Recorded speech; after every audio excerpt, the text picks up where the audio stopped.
नमस्कार, स्वागत है आपका न्यूरोथेरेपी हेल्थ केयर चैनल में। मैं पारुल कुमार, न्यूरोथेरेपिस्ट।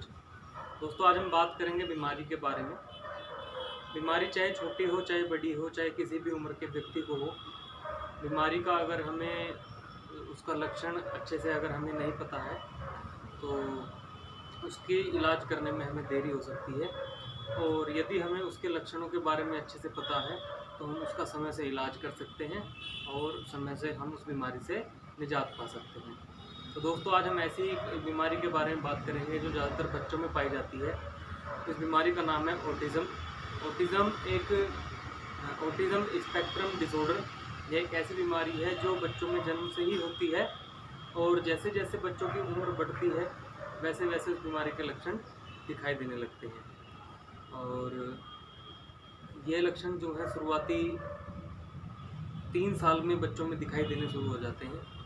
वैसे तो कुछ बच्चों में जन्म से ही ये लक्षण दिखाई देने शुरू हो जाते हैं, लेकिन कुछ बच्चों में 18 से 36 महीने के अंदर ये लक्षण दिखाई देने शुरू होते हैं। तो क्या क्या लक्षण बच्चों में से दिखाई देने शुरू होते हैं, इस पे आज हम चर्चा करेंगे ताकि हमें पता चल सके कि भाई ऑटिज़म के बच्चों में क्या क्या लक्षण होते हैं और उनके लक्षणों को देखकर हम बीमारी को जल्दी से जल्दी पहचान कर उसका जल्दी से जल्दी उपचार करा के बच्चे को ठीक किया जा सके।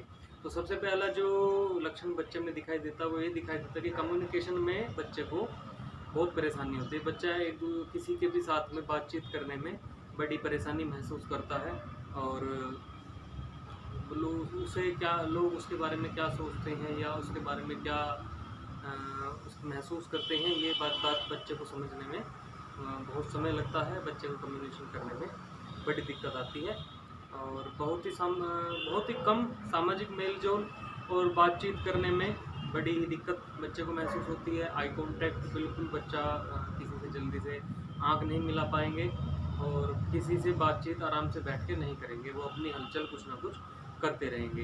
तो इस तरह के लक्षण बच्चों में दिखाई देते हैं। और जब कोई बच्चे को बुलाएगा, बच्चे को आवाज़ देगा तो बहुत जल्दी उसका रिस्पॉन्स नहीं देंगे या तुरंत उसका रिस्पॉन्स नहीं देंगे या बहुत देर बाद उसका रिस्पॉन्स देंगे। और रिस्पॉन्स देने के बाद भी अगर आप उससे बच्चे से बातचीत शुरू करते हैं तो बहुत देर तक वो बातचीत नहीं करेगा और बहुत जल्दी ही इधर उधर उसका मूवमेंट शुरू हो जाएंगे अपने ही और वो वहाँ से निकलने की कोशिश करेगा। ठीक है।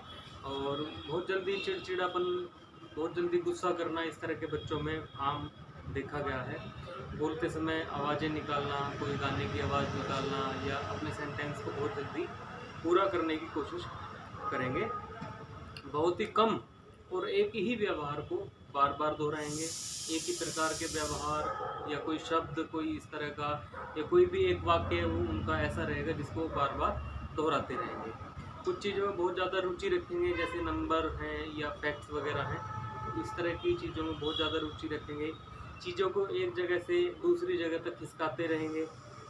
और दिनचर्या में यदि कुछ बदलाव किया गया, जो उनका डेली रूटीन है, उस डेली रूटीन में यदि आपने कुछ बदलाव करने की कोशिश करी, जैसे कि खाने पीने के समय में कुछ बदलाव हुआ या साफ़ सफाई का जो समय है उसमें कुछ बदलाव हुआ, तो बहुत जल्दी वो अपनी नाराज़गी भी वहाँ पे दिखाएंगे। कुछ विशेष चीज़ों के प्रति बहुत ज़्यादा संवेदनशील हो जाते हैं, जैसे कोई आवाज़, कोई एक स्पेसिफिक आवाज़ के प्रति बहुत ज़्यादा संवेदनशील हो जाएंगे, या कोई किसी भी प्रकार की कोई रोशनी हो या कोई रंग, किसी भी कोई एक रंग से किसी से भी या किसी प्रकार के कपड़े से वो बहुत ज़्यादा संवेदनशील हो जाते हैं। इसके अलावा अलग अलग बच्चों में अलग अलग लक्षण हो सकते हैं, जैसे नींद की समस्या, चिड़चिड़ापन या किसी चीज़ को बार बार छूते रहना मना करने के बावजूद भी, या खुद को नुकसान पहुंचाना। इस तरह के लक्षण बच्चों में देखे जाते हैं।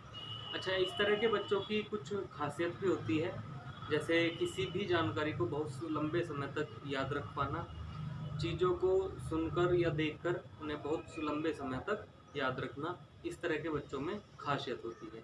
तो अब हम देखेंगे कि इसका कारण क्या होता है, कि ऑटिज़म के बच्चे का कारण क्या है, कि ऑटिज़म क्यों होता है, इसके क्या क्या कारण हैं, तो उस पर हम अभी तो इस तरह के बच्चों में ऑटिज़म का कारण क्या है, क्यों ऑटिज़म के बच्चे इस तरह के पैदा होते हैं, क्यों ऑटिज़म की समस्याएं बच्चों में होती हैं, दूसरे बच्चों में इस तरह की समस्याएं क्यों नहीं होती हैं, इसका अभी कोई स्पेसिफिक रीज़न तो अभी कुछ पता नहीं चल पाया है, लेकिन कुछ मनोवैज्ञानिकों के अनुसार, कुछ साइकियाट्रिस्ट के अनुसार कुछ ऐसी चीज़ें हैं जो इन बच्चों में अलग दिखाई देती हैं। सबसे पहला होता है जेनेटिक चेंजेस। ऑटिज़म के बच्चों में जो जीन्स होते हैं वो नॉर्मल बच्चों की अपेक्षा कुछ अलग जीन्स पाए गए हैं। तो कुछ जेनेटिक विकार भी हो सकते हैं, या किसी ऑटिज़म का कोई पुराना कोई केस परिवार में रहा हो, चाहे भाई बहन को हो, चाहे किसी माता पिता को हो, चाहे माता पिता के परिवार में भी किसी को हो, तो इस तरह की कुछ जेनेटिक समस्याएं भी हो सकती हैं ऑटिज़म के लिए। दूसरा होता है एनवायरमेंटल फैक्ट्स जो होते हैं। एनवायरमेंटल फैक्टर्स के अंदर क्या होता है कि प्रेगनेंसी के दौरान कोई भी वायरल संक्रमण या किसी भी तरह की कोई भी कॉम्प्लिकेशन जो है वो ऑटिज़म को बढ़ावा देती है, ऑटिज़म को ट्रिगर करती है। तो एनवायरमेंटल फैक्टर्स भी होते हैं। तीसरा जो रीज़न देखा गया है वो ये है कि एक्सट्रीमली प्रीटर्म जो बेबी होते हैं, जो बेबी 26 हफ्ते से पहले पैदा होते हैं, तो 26 हफ्ते से पहले पैदा होने वाले बच्चों में ऑटिज़म का खतरा ज़्यादा होता है। चौथा जो कारण देखा गया है वो है ऑक्सीजन। जन्म के समय बच्चे का वजन कम होना या फिर मस्तिष्क में ऑक्सीजन की कमी भी इसका एक कारण माना गया है। पांचवा जो है वो है पेरेंट्स की एज। तो अगर ज़्यादा उम्र के माता पिता से पैदा होने वाले बच्चों में भी ऑटिज़म के होने की संभावना अधिक होती है। तो यही कारण हैं, यही कुछ कारण हैं जो ऑटिज़म वाले बच्चों में देखे गए हैं या अभी तक पाए गए हैं। और ऑटिज़म को ठीक करना बहुत ज़रूरी है। जल्दी से जल्दी इनके लक्षणों को पहचान कर इस ऑटिज़म को जल्दी से जल्दी ठीक करने की कोशिश करनी है। और ऑटिज़म को ठीक करने के लिए बहुत सारी चीज़ें हैं, जैसे हम लोग न्यूरोथेरेपी से ऑटिज़म के बच्चों का इलाज करते हैं। तो न्यूरोथेरेपी में ऑटिज़म के बच्चों का इलाज कैसे किया जाता है, तो उसके बारे में मैं आपको थोड़ा सा अभी बताऊंगा। तो जैसे बच्चों में ऑटिज़म के बच्चे जो बहुत ज़्यादा हाइपर एक्टिव होते हैं, तो हाइपर एक्टिविटी को कम करने के लिए न्यूरोथेरेपी के ट्रीटमेंट में बहुत अच्छा इसमें देखा गया है कि इसके बहुत अच्छे रिजल्ट्स निकलते हैं। दूसरा, आई कॉन्टैक्ट जो बच्चे में बहुत कम होता है या नहीं, ना के बराबर बिल्कुल आई कॉन्टैक्ट होता है, तो न्यूरोथेरेपी के ट्रीटमेंट से बच्चों में आई कॉन्टैक्ट को बढ़ते हुए देखा गया है।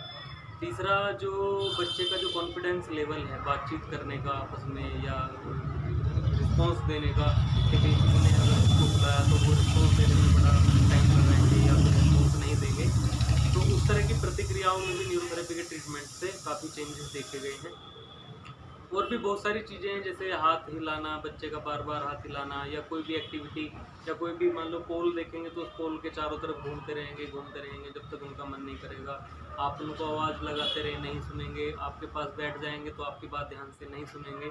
तो इस तरह की जो भी प्रतिक्रियाएं बच्चों के अंदर होती हैं, न्यूरोथेरेपी ट्रीटमेंट के बाद इस तरह की प्रतिक्रियाओं में काफ़ी बदलाव देखने को मिलता है। तो यदि आप भी, आपके आसपास भी कोई इस तरह का बच्चा है, आपके परिवार में या आपके सभी संबंधियों के पास कोई इस तरह का बच्चा है जो ऑटिज़म से पीड़ित है, ऑटिज़म से ग्रस्त है, और यदि आप उसका न्यूरोथेरेपी से उपचार चाहते हैं, तो आप हमारे नीचे दिए गए नंबरों पर संपर्क कर सकते हैं।